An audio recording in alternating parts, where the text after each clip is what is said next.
Chapter 4: The Architecture of Unseen Worlds. The Dawn of Perception, when the universe first opened its eyes. We begin this new movement by returning to the threshold where human curiosity first pushed against the opaque boundaries of the sky. Before theories, before mathematics, before the language of cosmology had even begun to form, there was only a fragile intention, the desire to look upward and interpret. In this fragile gesture, repeated across centuries and civilizations, the early architecture of cosmic understanding took shape. It was not yet science. It was a quiet awakening, a slow unfurling of perception. We imagine the first astronomers, artisans of attention, standing beneath a night sky untouched by modern light. Their tools were crude, their measurements imprecise, yet their minds carried a sensitivity that allowed them to perceive patterns where others saw only darkness. Constellations emerged not from physical necessity but from the instinct to order the world, to weave meaning across distances immeasurable. And in these ancient gestures, a proto-archive of the heavens began to form, a library not yet written but already remembered.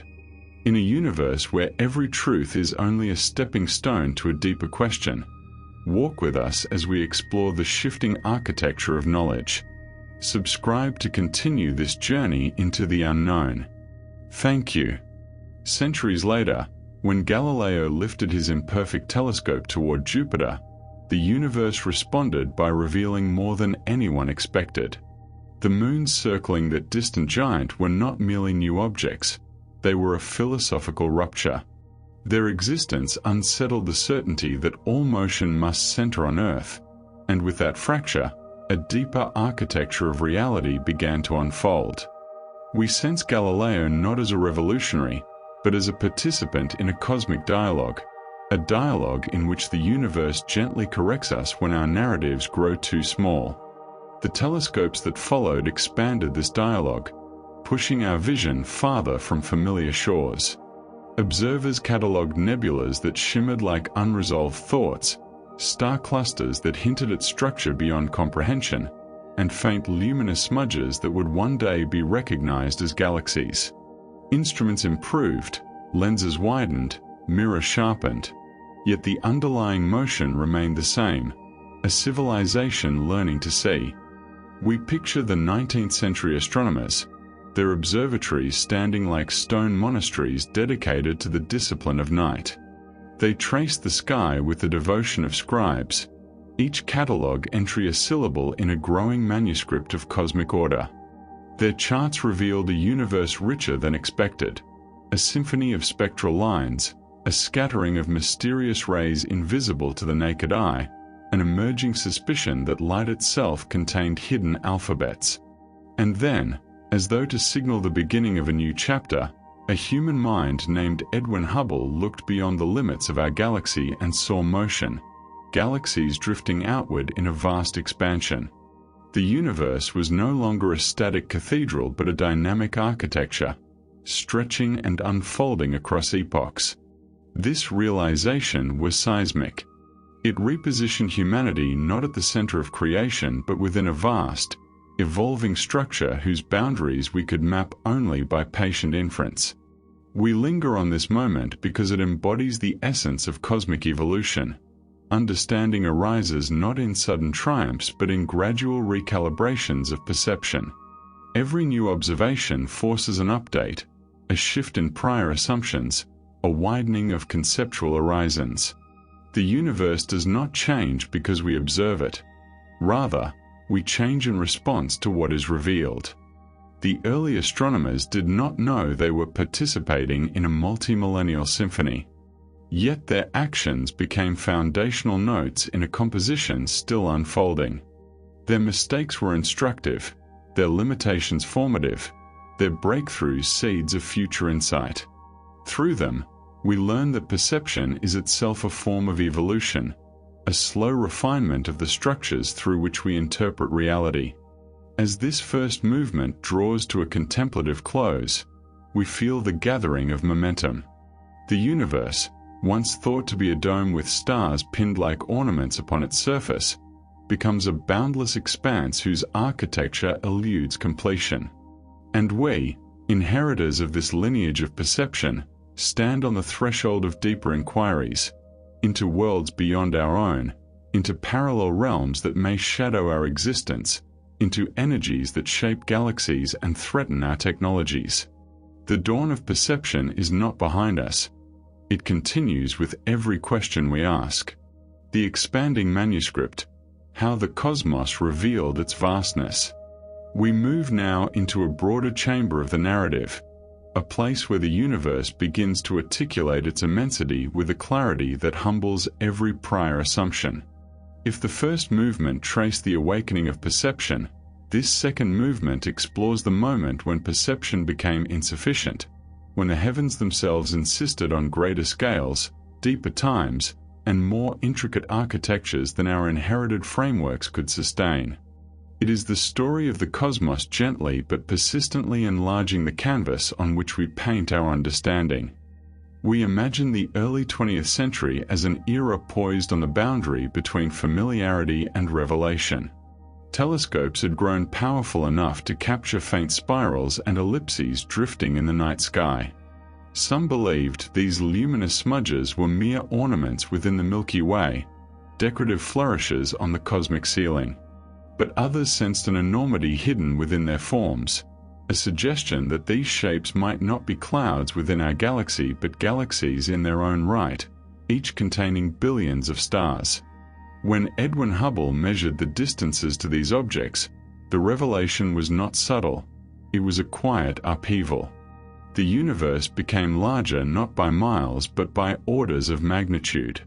Our home galaxy, once imagined as the totality of existence, became a single island in an archipelago of unimaginable scope. The cosmos transformed into a manuscript whose pages extended far beyond the reach of earlier instruments, and each new page revealed structures more complex than the last. But the expansion was not merely spatial, it was dynamic. Hubble's observation of redshifts, the stretching of light as galaxies recede, introduced a new kind of motion into the cosmic narrative. Suddenly, the universe was not a static architecture but an unfolding symphony, its notes drifting apart in ever-widening harmonies. Space itself was stretching, carrying galaxies along like lanterns borne by a quiet, unstoppable tide. We reflect on the philosophical weight of this discovery. If the universe expands, then it must have once been smaller. If it was smaller, it must have emerged from a condition unlike anything we can intuit. The cosmos becomes not a permanent structure but a process, a becoming, an evolution. And with this shift, humanity finds itself not at the center of creation but suspended within a vast and ongoing transformation.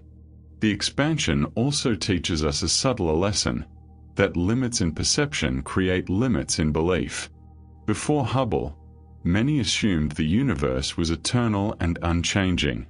But the universe has no obligation to conform to the scale of our instruments or the contours of our imagination. As soon as we built tools capable of looking farther, the cosmos unfolded farther. As soon as we refined our measurements, the order we perceived grew more intricate. Understanding follows capability, not the reverse. In this movement, we imagine ourselves drifting through clusters of galaxies, witnessing structures that dwarf anything found on planetary or stellar scales. Cosmic filaments, like luminous rivers, stretch across vast distances, connecting galactic superclusters in a web of gravitational interdependence. Voids, enormous regions nearly empty of galaxies, appear as the dark punctuation marks in the manuscript of the universe. The distribution of galaxies reveals patterns that resemble neural networks, as though the cosmos was sketching its own anatomy. And yet, even with these grand visions, we are reminded that our comprehension remains partial. The light that reaches us carries the signature of distant epochs. Every observation is a conversation with the past. The universe reveals itself in fragments, scattered across millions and billions of years. To read the cosmos is to read a history written in dispersed and delayed ink. The expanding manuscript teaches patience. It reminds us that scale is not an obstacle but an invitation, an encouragement to refine the architecture of our theories, to treat each discovery not as a conclusion but as a threshold. It teaches us that growth in knowledge is never linear. It proceeds in widening spirals, much like the galaxies themselves. As this second movement draws to its contemplative close, we stand again at the edge of wonder. The cosmos has revealed its vastness, but not its origin, its expansion, but not its ultimate fate.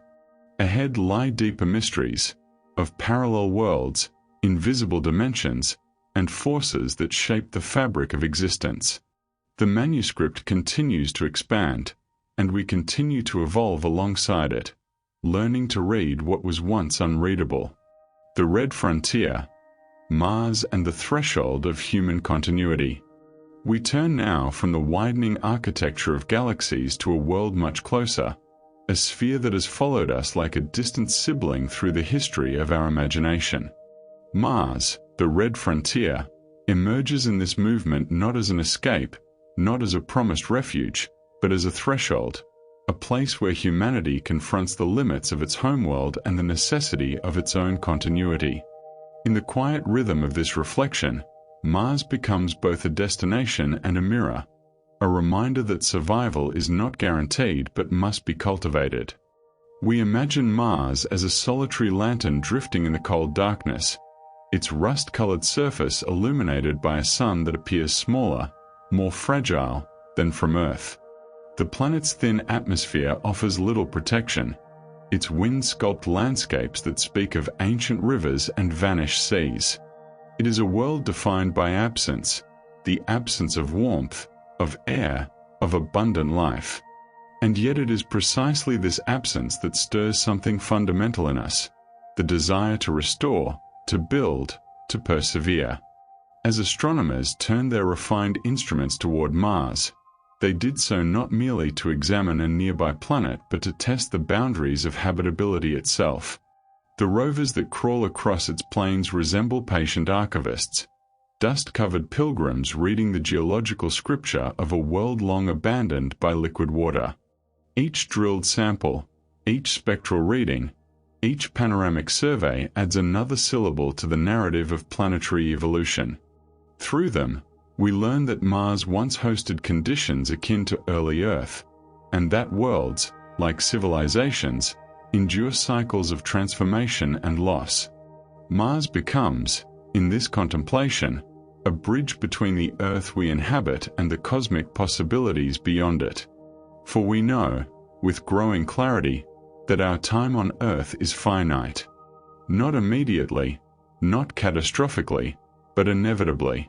Solar evolution, ecological fragility, technological risk, all remind us that stasis is an illusion. The search for exoplanets may offer glimpses of distant hope, but Mars is the world we can touch, the world whose soil can cling to our machines, the world that invites us to practice the ethics of expansion. We envision the missions planned for the coming decades, habitats buried beneath regolith to shield occupants from radiation, greenhouses warmed by artificial suns, laboratories tracing the faint chemical signatures that might hint at ancient microbes. These constructions are more than scientific endeavors. They are rehearsals for the future. In their architecture, we sense the first outlines of interplanetary culture, a culture that understands that belonging is not tied to a single planet but to the capacity to adapt. The philosophical weight of this endeavor cannot be understated. To step onto Mars is to confront a new scale of responsibility. We must ask not only how to survive, but how to inhabit a world without imposing harm, how to respect a planet whose silence predates our species by billions of years. Mars challenges us to rethink colonization not as an act of dominion but as an act of stewardship, a relationship defined by humility, understanding, and restraint. And yet, even as Mars draws our attention, it also gestures toward a deeper horizon. If we can reach this planet, we may one day reach others. If we can sustain life here, we may carry it across greater distances. Mars becomes a symbolic waypoint, a first stepping stone on a path that could extend to the icy moons of Jupiter, the orbiting habitats around distant stars, perhaps even the hidden worlds branching from our own reality, if the multiverse theories hold true. In this sense, Mars is not simply a frontier but a threshold of continuity. It marks the moment when humanity begins to imagine itself not as earthbound but as cosmic, not as a species tied to a single cradle but as a participant in the evolution of worlds. The red frontier calls us to acknowledge that the universe does not promise permanence, and that survival requires foresight, creativity, and cooperation on scales we are only beginning to understand. As this third movement closes, we feel the quiet pull of Mars as both destination and teacher. Its barren plains remind us of fragility. Its potential reminds us of resilience. The planet stands at the edge of our imagination, waiting, not impatiently, but with the timeless stillness of a world that has endured far longer than we have existed. We leave this chapter with the understanding that Mars is not the end of the story, but the first page of a new one, a story in which humanity learns to walk beyond Earth, carrying its questions, its vulnerabilities, and its hopes into the wider architecture of unseen worlds. The many-mirrored cosmos, on the possibility of endless realities. We step now into a movement shaped not by planets or stars, but by the trembling edge of imagination itself, the realm where physics becomes philosophy, where observation yields to inference, and where the universe begins to resemble a hall of mirrors extending far beyond the boundaries of what we can touch. In this chamber of contemplation, the multiverse emerges not as escapist fantasy, but as a disciplined attempt to reconcile the strangeness of our own reality with the silent mathematics that governs it. We begin by recalling a simple truth: the universe, as we observe it, is filled with peculiarities that resist easy explanation. Why do the physical constants hold the values they do, delicately balanced to permit the formation of stars, planets, and thought? Why does the cosmic microwave background contain a cold anomaly so vast it dwarfs entire galactic superclusters? Why does our universe appear both uniform and asymmetrical in ways that defy the predictions of conventional models? These questions form the threshold through which multiverse theories quietly enter. We imagine the multiverse not as a collection of fantastical realms, but as an extension of natural law, a consequence of inflationary expansion, or quantum branching, or higher dimensional architectures folding and unfolding in ways we can only approximate through metaphor. In some models, each universe resembles a bubble drifting within a cosmic ocean, its boundaries thin and fragile, its internal physics shaped by subtle variations in the energy fields that birthed it.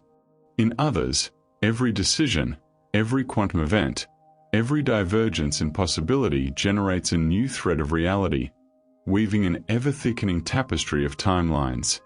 Such visions challenge our intuition, yet they arise from disciplined inquiry rather than whim. When cosmologists speak of bubble universes, they do so to explain the large-scale uniformity of our cosmos, the peculiar distribution of matter, the near-perfect flatness of spacetime. When physicists propose branching timelines, they do so to reconcile quantum mechanics with the appearance of classical reality. These theories are not certainties, but they are responses to questions that demand frameworks larger than a single universe can provide. We reflect on the philosophical weight of this possibility. If the multiverse exists, then our cosmos is not the totality of being, but one articulation within a symphony of infinities. Every law we consider fundamental may be local. Every structure we consider inevitable may be contingent. In such a vision, existence becomes a vast archive of experiments, worlds trying out different physical settings, realities shaped by choices of parameters we have no power to alter. And among these experiments, our universe is merely one successful configuration. Yet even as this idea expands the horizon of existence, it also introduces a profound humility. For if countless universes exist, then the conditions that shaped us are not unique. We are not the central product of cosmic intention, but an emergent phenomenon nurtured by a combination of lawful processes and improbable balances. This does not diminish humanity. Rather, it enriches the larger narrative in which we participate, a narrative where life, consciousness, and inquiry may arise wherever the architecture of reality permits. We return to the cold spot in the cosmic microwave background, a vast anomaly stretching across billions of light-years, colder than neighboring regions in ways that resist statistical explanation. Some propose it is the mark of a supervoid, a region nearly empty of galaxies. Others suggest it may be a bruise, a scar left by a collision between our universe and another during their early expansion. Whether metaphor or literal imprint, the idea evokes a haunting image. Two cosmic bubbles drifting through the primordial dark, briefly touching, exchanging a whisper of energy before drifting apart forever. This image opens a deeper meditation. If universes can collide, can they influence one another? Can information pass between them? Are we living inside a world shaped by ancient, forgotten encounters? These questions linger at the edge of scientific legitimacy, yet they are not dismissed outright, for the universe often reveals more through anomalies than through confirmations. Quantum theories extend the contemplation further. If every measurement splits reality into branches, then countless versions of each moment exist simultaneously, worlds in which different choices unfold, different histories take root, different futures bloom or wither. In this model, we are not singular beings but ensembles, each thread of identity part of a larger probabilistic structure. The multiverse becomes not a distant place but an ever-present substrate of existence. As this movement deepens, we acknowledge that the multiverse is not merely a theory about what exists beyond observation. It is a mirror that reflects our longing for comprehension. It invites us to consider that the universe may not be limited by our capacity to imagine it. It encourages us to release the assumption that reality must be simple or singular. It challenges us to see ourselves within a richer, stranger architecture, a cathedral of worlds whose pillars extend beyond the reach of light. The multiverse may remain unproven, perhaps forever beyond empirical validation. Yet its philosophical resonance persists. It reminds us that our understanding is partial, that possibility exceeds certainty, that existence itself may be a branching, evolving manuscript of realities. And even if no other universe ever touches ours, the act of contemplating them expands the boundaries of our own. Thus, the fourth movement closes not with an answer but with an opening, a widening of the conceptual horizon, a recognition that beyond the visible cosmos may lie a vast and silent congregation of worlds. Whether we dwell in one universe or many, the search for meaning continues, propelled by the same curiosity that first lifted our ancestors' eyes toward the stars. The anomaly in the ancient light, traces of worlds that touch and depart.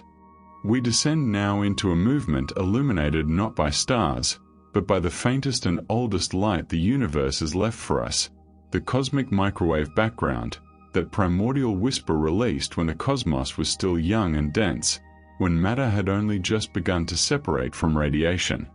In this dim radiance, mapped with painstaking precision, we encounter a mystery so vast that it strains the boundaries of our current cosmology.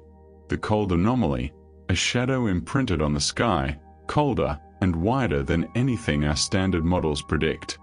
It becomes, in this meditation, both a puzzle and a metaphor, a hint of narratives older than our universe's familiar expansion. We imagine the cosmic microwave background as a faded parchment, the earliest surviving manuscript of existence. Its mottled texture, tiny fluctuations in temperature across billions of light-years, is the record of quantum tremors amplified by inflation into cosmic architecture.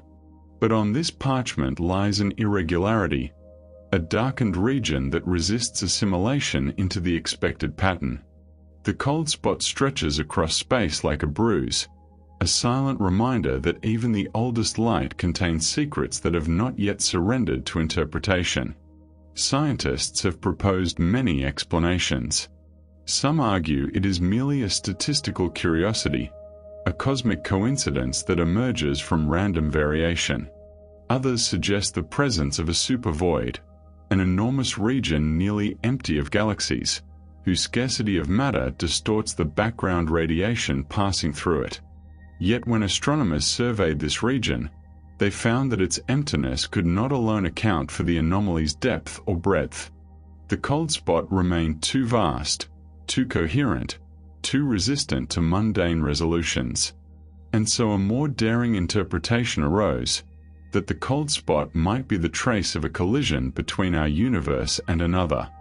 In the inflationary picture, countless bubble universes may have formed in the earliest fractions of a second, expanding and drifting through a primordial medium beyond our observation. If two such bubbles brushed against each other, the interaction could leave a circular imprint in the cosmic microwave background, a signature not of matter or radiation, but of contact between realities. We pause to feel the philosophical tremor of this possibility. A collision between universes, a touch between worlds. The cold spot becomes not an absence, but a presence, the ghost of another cosmos, the echo of an encounter long faded. It challenges our sense of isolation. It suggests that our universe, for all its grandeur, may not be the only story unfolding in the deeper silence. But even if this speculation exceeds the boundaries of certainty, the anomaly still teaches us. It shows that our models, however elegant, are provisional, that the universe contains features too large and too subtle to be easily tamed by equations. That ancient light, carrying its faint fluctuations across billions of years, still holds the capacity to surprise.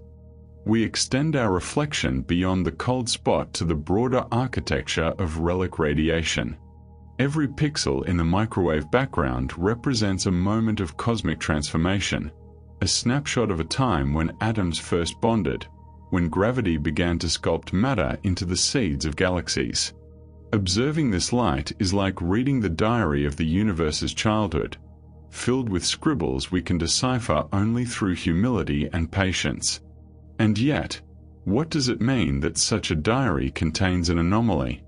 Perhaps it is a reminder that creation is seldom uniform, that the universe, like all things alive with complexity, carries scars and irregularities, that our pursuit of the smooth and the symmetrical reveals more about our longing for order than about the cosmos itself. We envision the cold spot not as a flaw but as a threshold, a place where curiosity sharpens, where theories diverge, where imagination and rigor intertwine. Its mystery invites new physics, new forms of analysis, new questions about the nature of spacetime, inflation, and cosmic topology. Even if no multiversal collision ever occurred, the anomaly compels us to confront the limits of our knowledge, pushing us toward more expansive conceptions of what a universe may be. In this movement, the anomaly becomes a metaphor for all that remains unexplained. It is the shadow at the edge of our map, the blank region on the chart where explorers once wrote, "Here be dragons." But unlike ancient cartographers, we do not fear the unknown, we seek it. For in the search, we refine our tools, our theories, our very capacity to perceive. As the fifth movement closes, we linger with a sense of reverence. The ancient light that saturates our universe is not merely a relic, it is a message. And within that message lies a reminder that reality is woven from both clarity and enigma, that the cosmos still holds conversations we have not yet learned to interpret, and that our journey, like the universe itself, continues to expand. The birth of the universe, fire, expansion, and the machinery of origins. We enter now one of the deepest chambers of the symphony, the inquiry into beginnings, a domain where imagination and mathematics intertwine, where hypotheses strain against the edges of what can be tested, and where the earliest moments of time flicker like fading embers in a fire too bright to behold directly. In this movement, we contemplate the great question: how did everything begin? What sequence of events transformed a formless potential into a cosmos filled with galaxies, consciousness, and the long quiet drift of time? We begin with the classical story, the one etched most clearly into our scientific memory, the Big Bang. Not an explosion in space, but an expansion of space, a release of energy from a state so dense and so hot that our concepts of matter, distance, and time collapse under its pressure. To imagine the universe in this primordial condition is to imagine a point where all structures, all separations, all distinctions were absent. It was a moment of overwhelming unity, a seed containing the architecture of all future galaxies. As the universe expanded, it cooled, and in this cooling the laws of physics crystallized like frost forming across a windowpane. Particles emerged, collided, bonded. Quarks gathered into protons, protons into atoms, atoms into the first shimmering clouds of hydrogen and helium. Gravity began its patient work, sculpting these clouds into stars whose nuclear furnaces ignited, filling the darkness with the first starlight. In this narrative, creation is a slow choreography, a sequence of thresholds through which the cosmos passes as it becomes capable of complexity. But beyond this classical story lies the theory of cosmic inflation, a moment of staggeringly rapid expansion that preceded the Big Bang's familiar unfolding. In fractions of a second, the universe ballooned beyond comprehension, smoothing its curvature, distributing its matter, and imprinting the fluctuations that would later seed galaxies.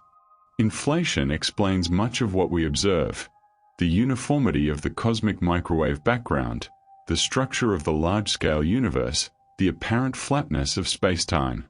Yet inflation introduces its own mystery. What drove it? What ended it? And could it happen again? Some theorists propose that inflation is not a singular event but a repeating process, that universes may bud from an inflating background like blossoms from an endless vine.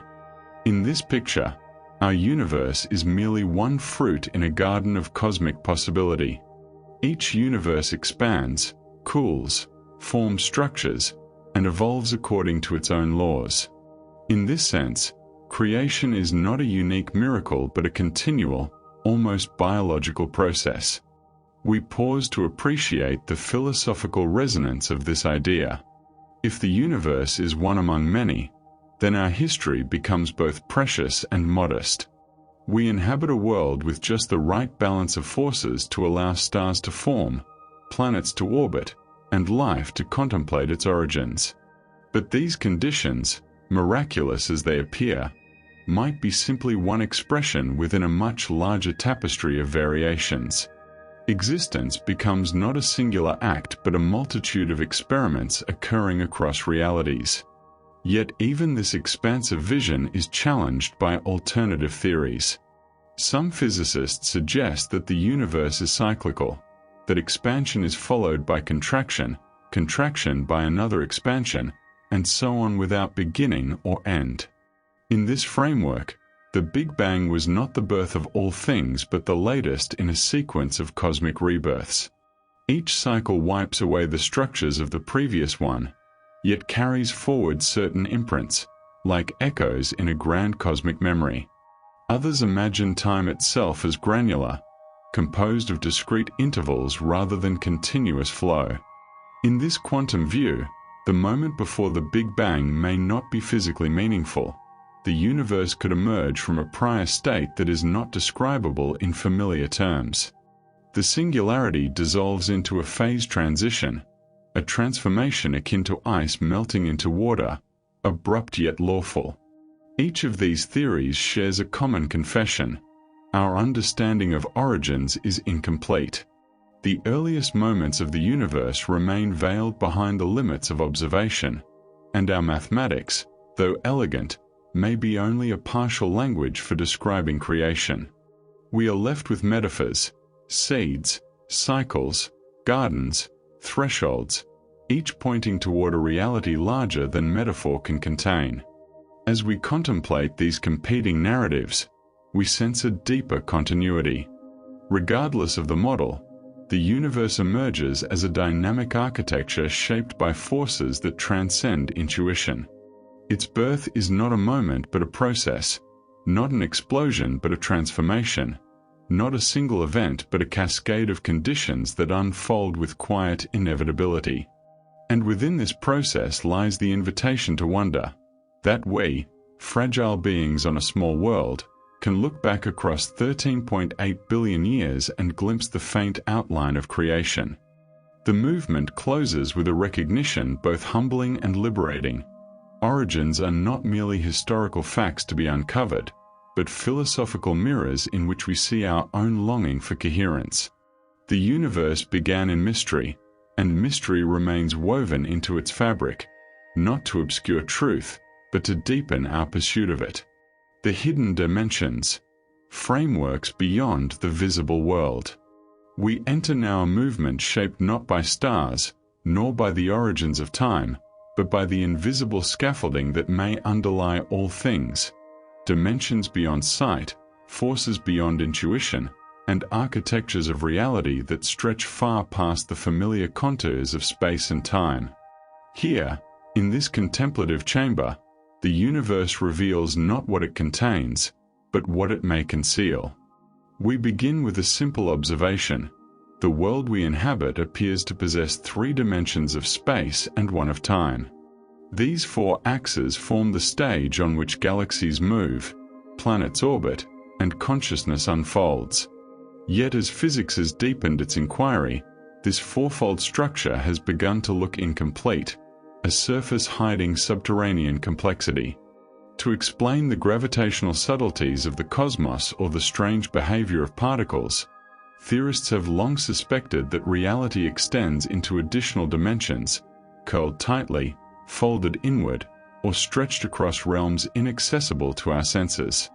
String theory, perhaps the most ambitious of these frameworks, proposes that the fundamental constituents of the universe are not particles but vibrating strings of energy, each mode of vibration corresponding to a particle's identity. But these strings require room to resonate, not in 4-dimensional spacetime, but in 10 or more dimensions. Some of these dimensions may be compacted into tiny loops smaller than atoms. Others may span across cosmic scales, shaping gravitational behavior in ways we perceive only indirectly. In this vision, our universe becomes a membrane, a brain, floating within a higher dimensional expanse.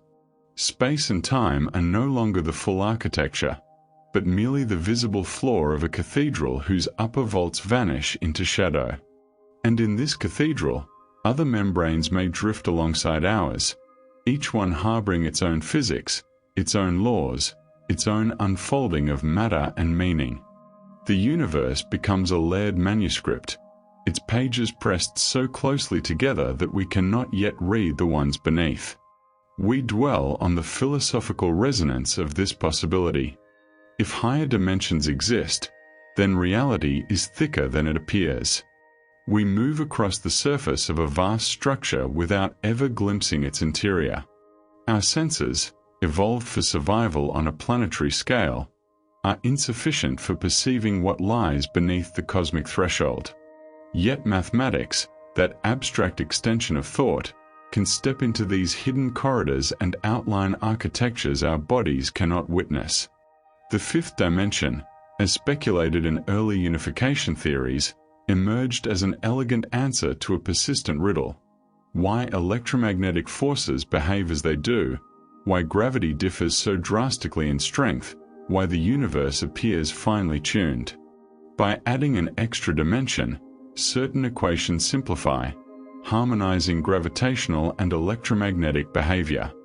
It is as though the universe speaks a smoother language when granted an extra axis of expression. But simplicity in theory does not guarantee visibility in experience. The dimension remains hidden, folded so tightly that no experiment has yet teased it open. And then we consider dark matter, the invisible mass that binds galaxies, shapes cosmic filaments, and outweighs ordinary matter by a factor of 5. It neither emits nor absorbs light, revealing itself only through gravity. Some propose that dark matter may not be matter at all, but a shadow cast from another dimension, gravitational influence leaking into our brain from a neighboring one. In this interpretation, dark matter becomes a whispered hint of other realms pressing gently against ours. We picture the large-scale structure of the universe, galaxies linked in strands that resemble neural pathways, clusters forming nodes, voids forming the empty spaces between filaments. This cosmic web appears as though drawn by forces not entirely confined to 3 dimensions. Perhaps gravity spreads into higher dimensional volumes, weakening as it diffuses. Perhaps the shape of the unseen determines the architecture of the visible. Our contemplation deepens as we turn to the idea that multiple brands may collide. In some cosmological models, the Big Bang itself was not a singular beginning, but the echo of 2 membranes striking one another in a higher dimensional ocean. The shock of collision would ignite a new universe, sending matter and radiation outward. After drifting apart, the brands would cool, evolve, and eventually circle back toward convergence, setting the stage for another cycle of creation. In this view, universes are not isolated events but rhythmic pulses in a grander dimensional symphony. Yet for all their elegance, these theories remain speculative. No instrument has yet pierced the veil of higher dimensions. No direct signature of string vibration has been detected. No brain has revealed itself through measurable curvature. Our hypotheses remain suspended between mathematical rigor and metaphysical yearning. And still, the idea endures, not because we wish it to be true, but because it offers a path toward coherence, a way to reconcile the fragmented disciplines of physics into a unified architecture. As we contemplate the hidden dimensions, we find ourselves reflecting inward. Our inner landscapes, too, contain depths unseen, layers of memory, intuition, and longing that shape our actions without revealing their full structure. Just as the cosmos may contain folded dimensions, we contain folded meanings. In both cases, the visible world is only a fragment of the whole. The movement closes with a gentle awareness that reality may be richer than perception, that the universe may host realms we cannot yet imagine, and that our pursuit of understanding is a slow unfolding of dimensions, some external, some internal. We are wanderers across the surface of a vast and unseen architecture, learning to read the traces of what lies beneath. The interstellar drift, stars between galaxies and the boundaries of the known. We enter now a movement shaped by scale itself, by the vast distances that stretch between galaxies, by the tenuous currents of matter drifting through intercluster voids, and by the strange, solitary stars that wander the darkness far from any galactic home. Here, the universe reveals its sparse immensities, its thresholds and borders, the quiet transitions between one cosmic structure and another. In this journey, we confront not only what fills the universe, but what escapes structure entirely. We begin with intergalactic space, a realm often conceived as empty, yet teeming with subtle presences. Though its density is unimaginably low, it contains ionized gas, drifting particles, hidden filaments of dark matter, and the faint echoes of ancient supernovae. This medium is the connective tissue of the cosmic web, the whispering corridors through which gravity's architecture extends. In these corridors, entire galaxies migrate over billions of years, drawn by the grand rivers of mass that flow invisibly through space. Among these expanses drift the intergalactic stars, lonely embers that once belonged to galaxies but were cast adrift by gravitational tides or violent collisions. Some were flung outward during galactic mergers. Others were accelerated by the slingshot effect of supermassive black holes. They wander now through darkness so profound that even the nearest star may lie millions of light-years away. Yet they burn, each one a testament to the resilience of light in a universe dominated by shadow. We imagine standing beside one of these solitary suns, suspended in absolute quiet. No familiar constellations adorn the sky, no galactic disk stretches across the horizon. Instead, the universe appears as a faint scattering of distant galaxies, each a shard of luminosity embedded in void. Here, the insignificance of scale becomes palpable. A star, brilliant in its own right, is reduced to a spark adrift in immensity, a metaphor for all conscious life striving against cosmic indifference. As we drift deeper into this meditation, we turn our attention to the boundaries of galaxies themselves. The Milky Way, far from being a tidy spiral, is surrounded by vast shells of dark matter, star clusters, and gas streams stretching across hundreds of thousands of light-years. These outer regions form a threshold, neither fully within nor entirely beyond the galaxy, a zone where gravitational influence fades and intergalactic space begins. To cross this boundary is to step out of the familiar cosmic neighborhood into the quiet anonymity of the larger universe. We then extend our journey toward the outermost structures, the heliosphere, the Oort cloud, and the limits of our solar presence. The heliosphere, a bubble carved by the solar wind, forms a protective sheath around our system. Its boundary, the heliopause, marks the place where the sun's influence yields to the pressure of interstellar winds. Beyond lies the true interstellar medium, cold, ancient, and indifferent. Voyager 1 and Voyager 2, those patient emissaries, have already crossed this threshold, carrying the whispers of humanity into realms where sunlight is reduced to a faint memory. Far beyond even the heliosphere lies the Oort cloud, a vast sphere of icy bodies loosely bound to the sun, spanning distances so great that its outer edge blurs into interstellar space. These icy remnants, fossils of the early solar system, drift in slow, patient orbits that may take millions of years to complete.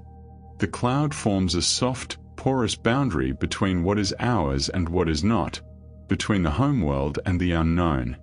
Yet even these thresholds are dwarfed by the cosmic structures that shape the universe on the grander scales. We picture the Milky Way embedded in the Laniakea supercluster, a gravitational basin drawing tens of thousands of galaxies toward a shared center of flow. This supercluster is part of an even larger network, a mesh of filaments and voids stretching across the visible universe. To contemplate this is to witness the largest architecture known, a web whose strands are built from galaxies and whose emptiness spans millions of light-years. But even this architecture ends. For at the farthest reaches of observation lies the cosmic horizon, not a physical barrier, but a limit imposed by time itself. Light from beyond this horizon has not yet reached us. Those regions, though real, remain inaccessible. They form the edge of the observable universe, the boundary beyond which our instruments, our theories, and our imaginations must grow quiet. And yet, even here, curiosity stirs. Some scientists wonder whether the Eridanus supervoid, that vast, cold expanse stretching nearly 1 billion light-years, might represent not a lack of galaxies, but a scar from a collision with another universe. Whether or not this is true, the supervoid reveals how dramatically the universe can diverge from uniformity. It reminds us that emptiness is not absence, but structure, not silence, but a deeper register of cosmic expression. As we contemplate these voids, we sense a paradox. The universe is filled with wonders, blazing stars, swirling nebulae, luminous galaxies. yet most of it is emptiness. And within this emptiness, meaning emerges. It is the canvas upon which structure is painted, the ocean in which galaxies drift, the quiet through which gravity composes its immense and patient symphony. The movement closes with a soft awareness that boundaries in the cosmos are seldom rigid. They blur, transition, dissolve. A star becomes intergalactic, a galaxy becomes part of a supercluster, a void becomes a portal to deeper mysteries. We, too, exist at thresholds, between knowledge and ignorance, between presence and possibility, between the worlds we see and the worlds we have yet to imagine. The star that shapes us, solar fury, fragile systems, and the ethics of vulnerability. We arrive now at a movement illuminated not by distant galaxies, but by the star that holds us in its gravitational embrace, a star gentle enough to nurture life, yet powerful enough to unravel the systems that sustain our civilization. Here, in the contemplation of solar storms, flares, and the restless magnetism of our sun, we witness the fragile interdependence between cosmic forces and human technology. The sun becomes, in this meditation, both creator and destroyer, a patient architect of life, and a quiet threat lingering at the edge of our digital age. We begin with the sun's dual nature. At first glance, it is a steady presence, a warm, predictable light rising and setting with comforting regularity. But beneath this calm exterior lies a turbulent interior where charged particles churn in vast convection currents, generating magnetic fields that twist, knot, and snap in titanic bursts of energy. These eruptions travel outward through the solar system like unseen tides, shaping planetary atmospheres and sculpting the invisible geometry of space weather. Throughout history, humanity has revered the sun as a deity, a symbol of creation, a source of renewal. Yet ancient myths often carried a shadow, the recognition that the sun's power could also scorch, destroy, or withdraw. Modern science echoes this duality. We now know that solar storms, coronal mass ejections, and powerful flares can unleash energy equivalent to billions of nuclear explosions, flinging charged particles across interplanetary space at breathtaking speeds.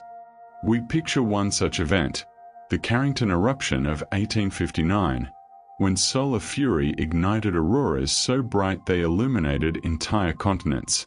Telegraph lines sparked, combusted, or transmitted messages even when disconnected from power sources. Operators were shocked by sudden currents, and technology, primitive by today's standards, buckled under the weight of cosmic interference. And yet, compared to the infrastructure we have now, society was largely insulated from disaster. Today, the same magnitude of storm would be catastrophic. Our world depends on satellites for communication, navigation, finance, weather prediction, and defense.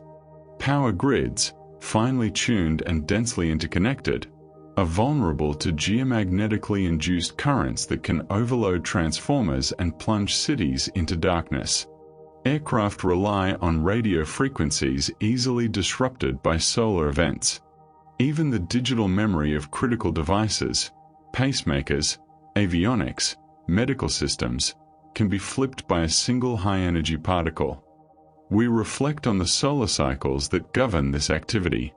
Roughly every 11 years, the sun swings from quiet to turbulent, from minimal sunspot counts to explosive maxima. At the peak of these cycles, solar flares become more frequent, coronal loops rise like fiery cathedrals, and the magnetosphere of Earth strains beneath the pressure. The current cycle, the 25th, already shows signs of exceeding predictions. Each sunspot is a doorway through which immense energy may one day rush. We imagine the sun's surface as a shifting mosaic of darkened spots, regions where magnetic tension has knotted the plasma into temporary stillness. Beneath these spots, energy accumulates like pressure beneath a tectonic plate.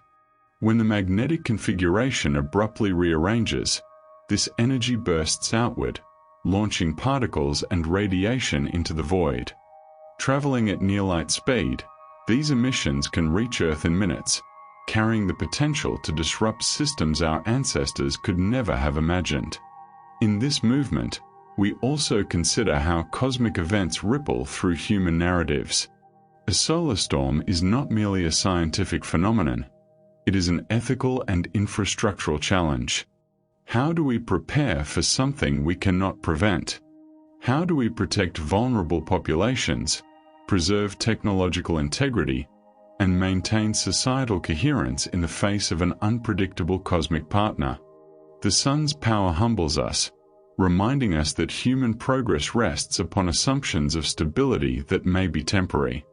We recall more recent events, the Quebec blackout of 1989, when a solar storm collapsed an entire grid in seconds, the near miss of 2012, when two massive ejections surged through space just days after Earth had vacated their path, the aviation incidents linked to high-altitude radiation, the mysterious failures of electronic devices during solar peaks. These stories, though often unspoken, form a quiet litany of warnings, an invitation to take cosmic vulnerability seriously. Our technologies, though sophisticated, remain delicate. Transformers can melt under geomagnetic stress. Satellites can fry under intense particle bombardment. Undersea cables can become unstable. Navigation systems can drift. And should a storm surpass even the Carrington magnitude, an event estimated to occur once every century or two, recovery could take years, reshaping civilization in ways we do not yet fully comprehend. And yet, this vulnerability is not a source of despair but of awareness. The sun reminds us that we exist within a cosmic ecology. Its storms are not malevolent, they are the natural expressions of a living star. To understand them is to understand our place within a larger system, to acknowledge that our technological ambitions must coexist with forces older and more powerful than our species. As this movement draws to a contemplative close, we recognize that solar storms, like all cosmic phenomena, are messengers. They teach resilience, foresight, and humility. They illuminate the fragile architecture of our dependence on electricity and data. They remind us that preparation is not optional, but a continuation of the same instinct that led humanity to study the skies in the first place. The sun shapes us, not only biologically, but ethically. It demands that we live with awareness of our vulnerability, and with gratitude for the steady light that, despite its tempests, continues to nourish life on our small and imperfect world. The solar future, watching the star that watches us. We arrive now at the final movement of this chapter, where contemplation turns toward the unfolding future, a future shaped not by distant galaxies, nor by speculative dimensions, but by the luminous star whose cycles govern our seasons, our technologies, and our fragile sense of continuity. In this movement, the sun stands before us not merely as a celestial body, but as a clock, a guardian, a quiet warning inscribed in plasma and magnetism. Here we reflect on the instruments that observe it, the predictions we strive to refine, and the responsibility we bear as inhabitants of a world illuminated and threatened by its radiance. We begin with an awareness that the sun is not steady. Its surface roils like a living ocean of fire, its magnetic fields tangle and break with a rhythm older than humanity, and its moods shift across cycles that span decades, centuries, and perhaps even millennia. Our ancestors recognized some of this rhythm in patterns of auroras, in changes of climate, in subtle shifts of daylight.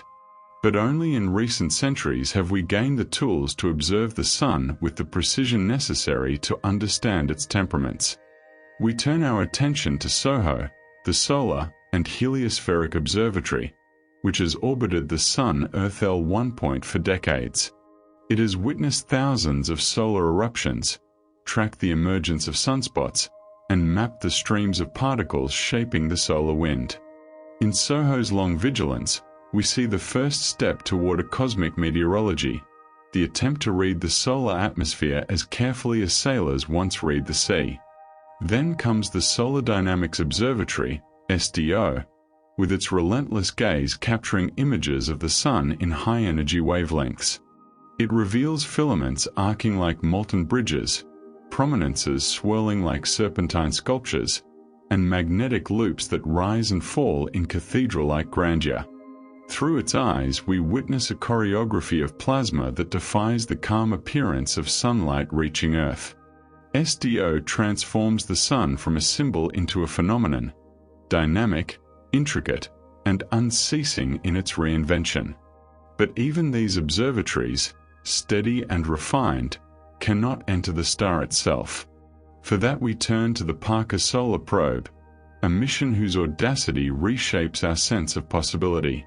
Parker dives repeatedly into the sun's outer atmosphere, flying through regions once thought unreachable. It samples the solar wind from within, measures magnetic turbulence at its source, and endures temperatures that would vaporize any ordinary craft. In Parker, we glimpse the future of solar science, a willingness to approach danger not recklessly, but with reverent precision. These instruments exist because solar activity is not a distant curiosity. It is a force that can shape the fate of our technological civilization. Earth's magnetic field, once a formidable shield, is weakening, a natural process of geomagnetic reversal that unfolds across millennia. As the field diminishes, the planet becomes more vulnerable to solar storms, more exposed to cosmic particles, more sensitive to fluctuations in the solar wind. Our infrastructure, intricate and interdependent, grows ever more susceptible to disruptions from above. We imagine a future in which prediction becomes not merely useful, but essential. Satellites must navigate corridors of radiation, power grids must brace for geomagnetic surges, aircraft routes must account for solar storms, astronauts on lunar and Martian missions must shelter from sudden bursts of solar particles. The boundary between Earth and space becomes more permeable, and with it grows the necessity for a deeper understanding of the star that sustains us. In this contemplation, solar forecasting becomes an ethical imperative. To anticipate is to protect, to observe is to prepare.